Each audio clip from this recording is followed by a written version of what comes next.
오늘 하나님께서 저와 여러분에게 주시는 말씀은 에스겔서 44장의 말씀입니다. 에스겔서 44장의 말씀, 제가 가진 성경으로는 1221쪽쯤에 있습니다. 에스겔서 44장의 말씀, 오늘도 드라마 성경을 통해 함께 보시겠습니다.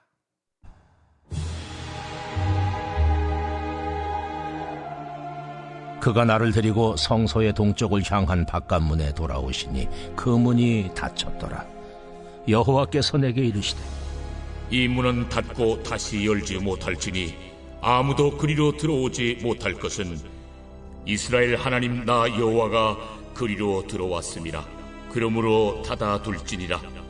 왕은 왕인 까닭에 안길로 이 문 현관으로 들어와서 거기에 앉아서 나 여호와 앞에서 음식을 먹고 그 길로 나갈 것이니라. 그가 또 나를 데리고 북문을 통하여 성전 앞에 이르시기로 내가 보니 여호와의 영광이 여호와의 성전에 가득한지라. 내가 얼굴을 땅에 대고 엎드리니 여호와께서 내게 이르시되, 인자야, 너는 전심으로 주목하여 내가 네게 말하는 바 여호와의 성전의 모든 규례와 모든 율례를 귀로 듣고 또 성전의 입구와 성소의 출구를 전심으로 주목하고 너는 반역하는 자 곧 이스라엘 족속에게 이르기를, 주 여호와께서 이같이 말씀하시기를, 이스라엘 족속아, 너의 모든 가정한 일이 족하니라. 너희가 마음과 몸에 할례받지 아니한 이방인을 데려오고 내 떡과 기름과 피를 드릴 때에 그들로 내 성소 안에 있게 하여 내 성전을 더럽힘으로 너희의 모든 가정한 일 외에 그들이 내 언약을 위반하게 하는 것이 되었으며, 너희가 내 성문의 직분을 지키지 아니하고 내 성소에 사람을 두어 너희 직분을 대신 지키게 하였느니라. 이스라엘 족속 중에 있는 이방인 중에 마음과 몸에 할례를 받지 아니한 이방인은 내 성소에 들어오지 못하리라. 이스라엘 족속이 그릇 행하여 나를 떠날 때에 레위 사람도 그릇 행하여 그 우상을 따라 나를 멀리 떠났으니 그 죄악을 담당하리라. 그러나 그들이 내 성소에서 수종들어 성전문을 맡을 것이며 성전에서 수종들어 백성의 번제의 희생물과 다른 희생물을 잡아 백성 앞에 서서 수종들게 되리라. 그들이 전에 백성을 위하여 그 우상 앞에서 수종들어 이스라엘 족속이 죄악에 걸려 넘어지게 하였으므로 내가 내 손을 들어 쳐서 그들이 그 죄악을 담당하였느니라. 그들이 내게 가까이 나와 제사장의 직분을 행하지 못하며 또 내 성물 곧 지성물에 가까이 오지 못하리니 그들이 자기의 수치와 그 행한 바 가증한 일을 담당하리라. 그러나 내가 그들을 세워 성전을 지키게 하고 성전의 모든 수종드는 일과 그 가운데서 행하는 모든 일을 맡기리라. 이스라엘 족속이 그릇 행하여 나를 떠날 때에 사독의 자손 레위 사람 제사장들은 내 성소의 직분을 지켰은즉 그들은 내게 가까이 나와 수종을 들되 내 앞에 서서 기름과 피를 내게 드릴지니라.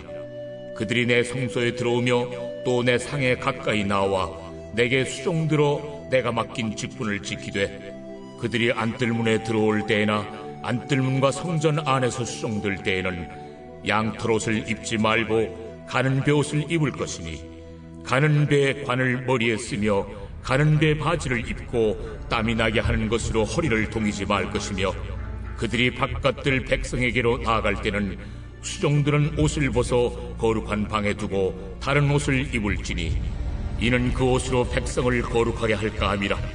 그들은 또 머리털을 밀지도 말며 머리털을 길게 자라게도 말고 그 머리털을 깎기만 할 것이며 아무 제사장이든지 안뜰에 들어갈 때에는 포도주를 마시지 말 것이며 과부나 이혼한 여인에게 장가들지 말고 오직 이스라엘 족속의 처녀나 혹시 제사장의 과부에게 장가들 것이며 내 백성에게 거룩한 것과 속된 것의 구별을 가르치며 부정한 것과 정한 것을 분별하게 할 것이며 송사하는 일을 재판하되 내 규례대로 재판할 것이며 내 모든 정한 절기는 내 법도와 율례를 지킬 것이며 또 내 안식일을 거룩하게 하며 시체를 가까이 하여 스스로 더럽히지 못할 것이로되 부모나 자녀나 형제나 시집가지 아니한 자매를 위하여는 더럽힐 수 있으며 이런 자는 스스로 정결하게 한 후에 7일을 더 지낼 것이요 성소에서 수정들기 위해 안뜰과 성소에 들어갈 때에는 속죄제를 드릴지니라. 그들에게는 기업이 있으리니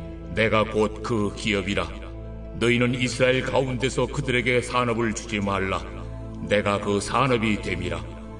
그들은 소제와 속죄제와 속건제의 제물을 먹을지니 이스라엘 중에서 구별하여 드리는 물건을 다 그들에게 돌리며 또 각종 처음 익은 열매와 너희 모든 예물 중에 각종 거제 제물을 다 제사장에게 돌리고 너희가 또 천밀가루를 제사장에게 주어 그들에게 내 집에 복이 내리도록 하게 하라. 새나 가축이 저절로 죽은 것이나 찢겨서 죽은 것은 다 제사장이 먹지 말 것이니라. 아멘. 오늘도 하나님께서 우리들에게 주시는 말씀을 통해 오늘 하루도 또 붙들고 살아갈 수 있는 귀한 기도 제목을 오늘 우리들이 다 깨닫고 그 기도 붙들고 나아가는 오늘 하루 되기를 간절히 소망합니다.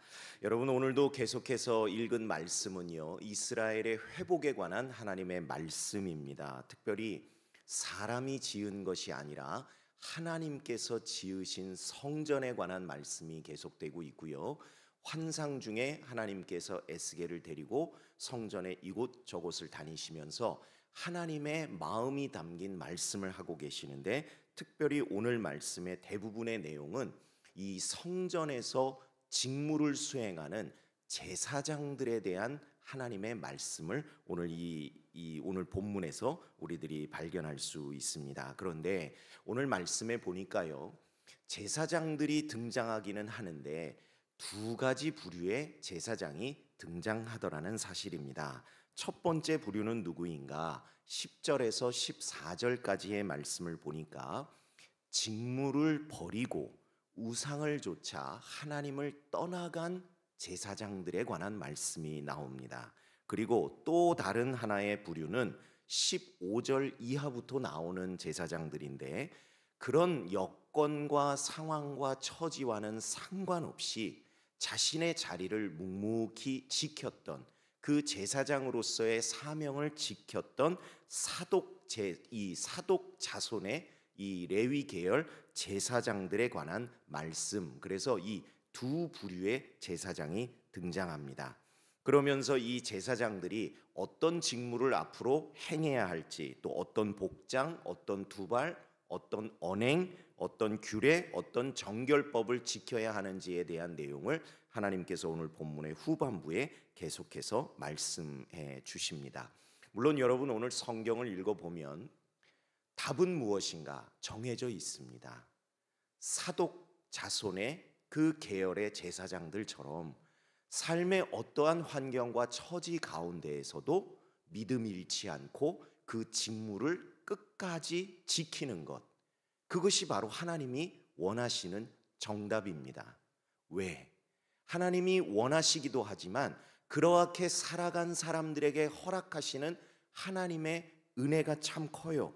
뭐라고 나오느냐? 15절 말씀 중간에 보니까 그들은 내게 가까이 나올 것이다, 그리고 내 앞에 설 것이다, 이렇게 말씀하세요. 여러분, 이게 얼마나 큰 복입니까? 우리가 하나님을 대할 때에 예를 들자면 멀리서 하나님을 바라보는 것과 하나님께서 직접 이리로 오렴, 너는 그럴 만한 자격이 있단다 하며 가까이 나를 부르신다면 여러분, 어떤 게 더 큰 복이겠습니까? 그런데 어떠한 상황과 처지 가운데에서도 그 믿음과 맡겨진 직무를 지킨 자에게 하나님이 말씀하신다는 겁니다. 내게 가까이 오라. 저와 여러분들이 하나님의 그러한 음성을 듣는 귀한 사명자들이 되기를 간절히 소망합니다. 그런데 이렇게 말씀을 드려도 저부터 자신이 없어요. 늘 여러분들 앞에서도 제가 고백하지만 저야말로 제 자신을 바라볼 때마다 소망이 있나? 소망이 없어요. 자신이 있나? 하나님이 나를 가까이 부르실 만한 그런 자신감이 나에게 있나? 저에게 그런 자신감이 없습니다. 왜? 늘 죄와 허물이 참 많기 때문이죠. 늘 죄로 넘어지기 때문이죠. 늘 실수하고 실패하는 인생이기 때문이죠. 늘 믿음이 연약해서 흔들리기 때문이죠. 그래서 사실 저는 이 본문을 준비하면서 몇 번 읽고 묵상할 때마다 누구에게 더 주목하게 되는가? 하나님이 가까이 부르시기로 한 그 사독 계열의 제사장들에 관한 말씀을 보게 되는 게 아니라 그 이전에 하나님을 떠났던 그 제사장들을 향한 하나님의 말씀을 더 주목하게 보게 되더라는 겁니다. 도대체 그들을 향해서는 뭐라고 말씀하셨는가? 그런데 너무 놀라운 것은요, 그들은 분명히 하나님을 떠났고 우상을 숭배하는 극악한 무도한 죄악을 저질러서 하나님의 징계와 심판의 대상임은 분명하지만 어떠한 반전이 그들의 인생 가운데 펼쳐지는가 보니까요, 여러분 이 새벽에 죄송합니다, 저를 한번 따라 하십니다. 그러나의 하나님, 그러나의 하나님. 여러분 오늘 이 말씀을 여러분들이 가슴에 새기며 오늘 삶의 자리로 돌아가셨으면 좋겠어요. 이 말씀이 어디 나오는가? 이 11절과 14절에 보니까 그러나 하나님이 말씀하세요. 그들이 비록 그러한 죄악 가운데 살았고 그들이 실패한 인생이고 나에게 징계받고 심판받고 멸망당할 인생인 것은 분명하지만 그러나 이후에 놀라운 하나님의 은혜의 메시지가 선포되더라는 것입니다.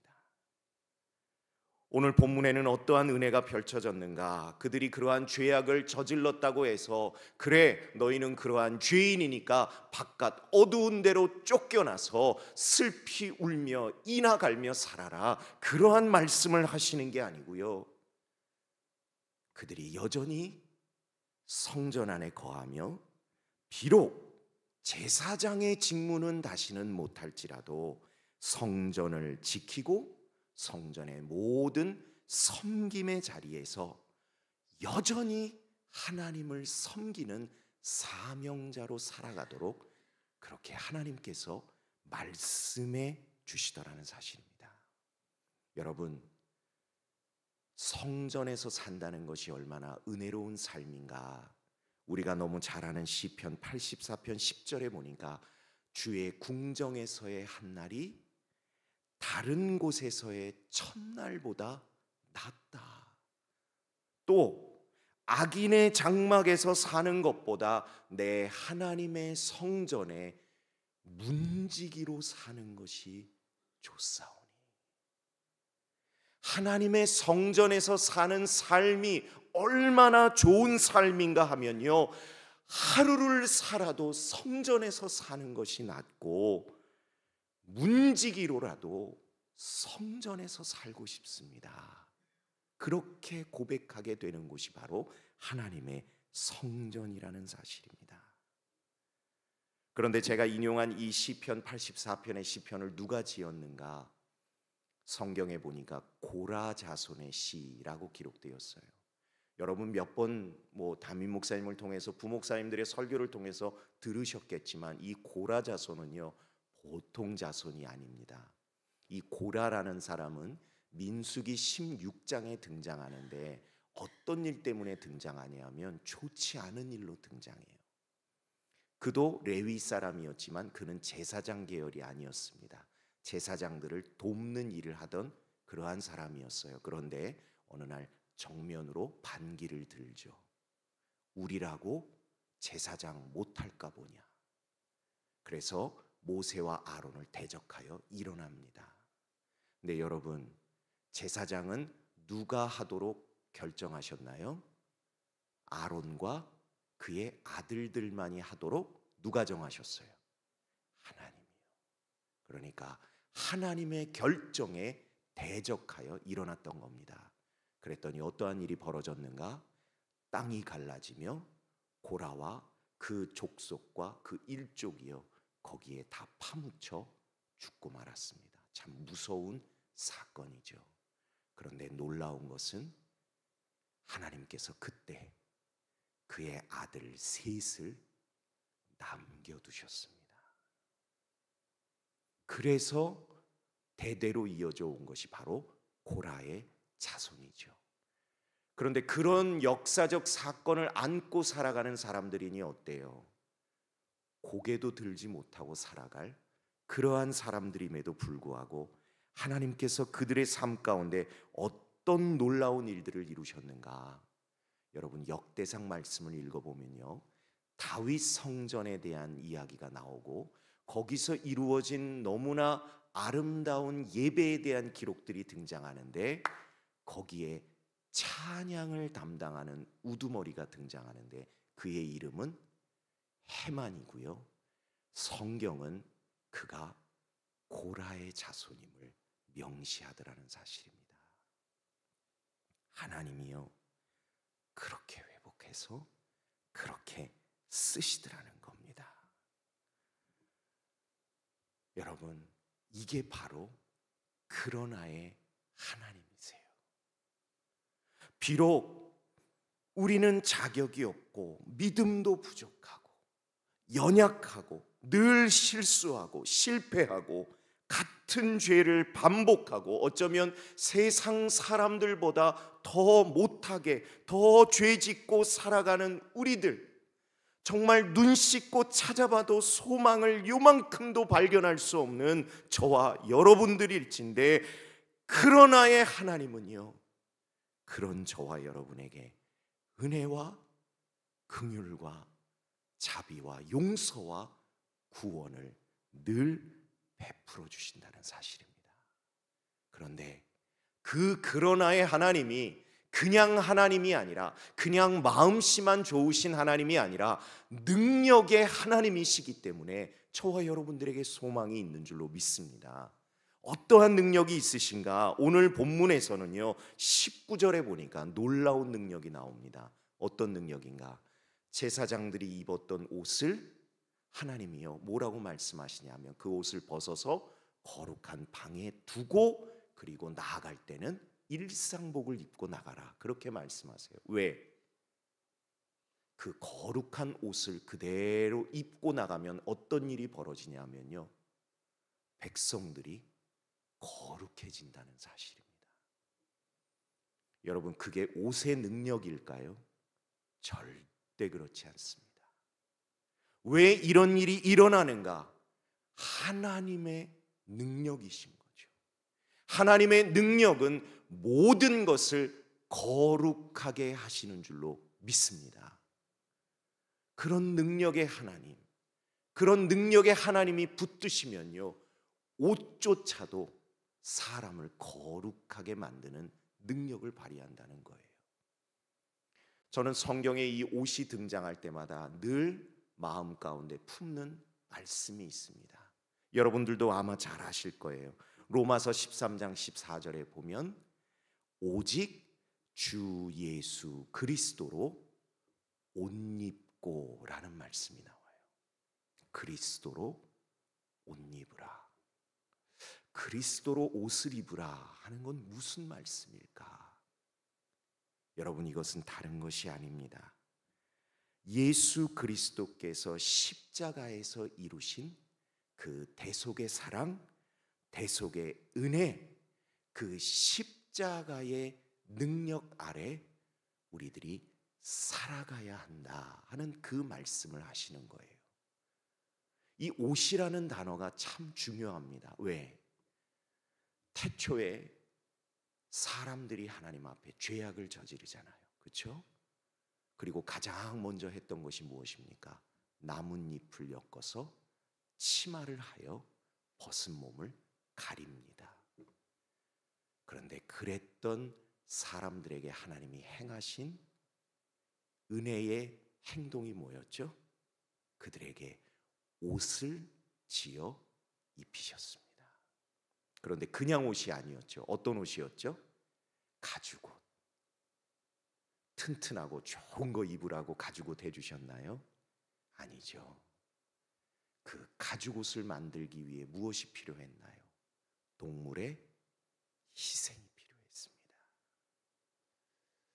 죄의 삭은 사망이기 때문에 생명을 생명으로서 갚아야 하는 그 하나님의 법을 하나님이 그렇게 지키신 것이지요. 그런데 동물의 희생은 일회적이지만 이 모든 죄의 문제를 단번에 그리고 영원히 해결하신 분이 계신데 그분이 바로 예수 그리스도. 그리고 그 문제를 해결하신 곳이 어디죠? 바로 십자가의 대속의 사랑, 대속의 은혜. 그래서요, 그리스도의 옷을 입고 산다는 것은 다른 것이 아니라 저와 여러분들은 늘 어디 아래 거해야 하는가? 십자가의 은총 아래 거해야 할 줄을 믿습니다. 십자가의 그늘 아래, 십자가의 공로 아래에 사는 것. 왜? 하나님께서는 예수 그리스도의 그 십자가의 능력을 주셨는데 그 능력 아래 있으면요, 어떠한 죄도 용서받을 수 있고 어떠한 죄인도 용서받고 담대히 은혜의 보좌 앞으로 나아갈 수 있게 되었기 때문임을 우리들이 깨닫게 됩니다. 그러므로 사랑하는 여러분, 그러나의 하나님, 그 하나님께서 죽을 수밖에 없는 우리를 위하여 능력으로, 은혜로, 사랑으로 용서하고 회복하고 구원하신 이 십자가의 은혜 아래 늘 거하며 살아갈 수 있는 저와 여러분들이 되기를 간절히 소망합니다. 하나님, 이 하나님은요, 그래서 저와 여러분들에게 그러나의 하나님이세요. 내가 어떠한 사람이라 할지라도 그러나 나는 너를 버리지 않는다. 너를 떠나지 않는다. 그리고 너희들의 삶 가운데 반드시 역사하고 역전하고 회복해 할 것이다. 이 말씀을 오늘 이 에스겔서 44장을 통하여 저와 여러분들에게 다시 한번 약속해 주심을 믿습니다. 시편 66편 19절에 보니까 그러나 하나님이 실로 들으셨으며 내 기도 소리에 귀를 기울이셨도다. 아멘. 다른 하나님이 아니라 그러나의 하나님이시기에 그럼에도 불구하고 우리들의 기도에 귀 기울이시는 하나님이심을 믿습니다. 그러므로 오늘 어떠한 마음, 어떠한 죄악, 어떠한 문제, 어떠한 의심 가운데 나오셨든지 여러분 염려하지 마시고 그러나의 하나님 앞에 오늘도 신실한 마음, 간절한 마음 가지고 기도하며 나아가는 저와 여러분들이 다 되시기를 주님의 이름으로 간절히 축원을 드립니다. 기도하겠습니다.